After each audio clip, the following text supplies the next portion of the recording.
بترجع الآن في نص الملعب، فيها تمريرة، تعود الكرة في الجهة اليسرى، في مكان الآن محمد قاسم، تمرير الكرة في المساحة إلى عبد المجيد الصليهم، هذه لقطة للبدلاء، 3 تمريرات، تعود بعد ذلك في مكان إلى عبد الرحمن غريب، عبد الرحمن غريب يحاول فيها،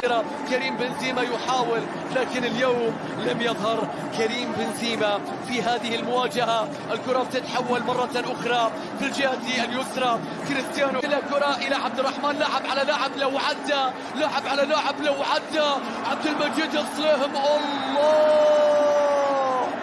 كاد أن بدورة بيرسل الكرة. نشوف الوقت بدل الضايع، كريم بنزيما بيسيطر على الكرة، لكن الكرة أيضا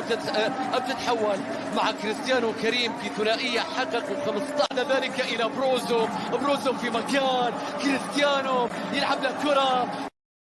تعود الكرة مرة أخرى إلى عبد الرحمن بجانب كريستيانو، كريستيانو في الجهة اليسرى للصاب، والكرة بتتحول مرة أخرى من جديد الآن إلى تاليسكا الذي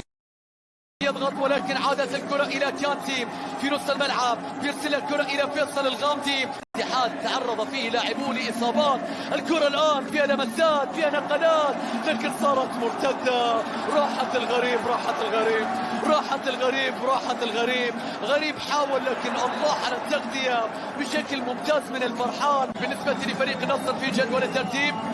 5 أهداف أيضا يضيف فيها إلى 51 هدف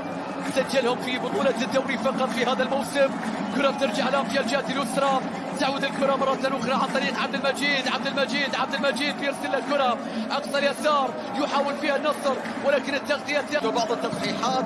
ستحاول بعض الفرق أن تعدل من أوضاعها. سنشاهد بالتأكيد الكثير من القمم كما شاهدنا في الدور الأول، مجموعة من القمم، عبد الرحمن غريب اللي ينطلق، عبد المجيد الصليهم اللي يحتفظ بكرته، بيلعب الكرة إلى عبد الرحمن غريب يبحث عن المساحة، ما زالت المحاولة قائمة ونهاية لحظاتها. يا جياردو أنت في مكان بالتأكيد لم يعتد كثيرا على مثل هذه النتائج، ولكن الكرة مقطوعة، ترجع بعد ذلك عن طريق محمد قاسم، استحق فريق النصر في شوط المباراة الثاني ونجح في تحويل أهدافه وفرصه. بعد ذلك دفاعه، كريستيانو يهرب في الجهة اليسرى، تاليسكا إلى عبد المجيد، عادت بعد ذلك إلى الغنام، بيرسل الكرة إلى عبد المجيد، ممكن إرسال كرة بينية من جانب عبد الرحمن غريب، والكرة تصل ولكن المدافع، والكرة تعود مرة أخرى.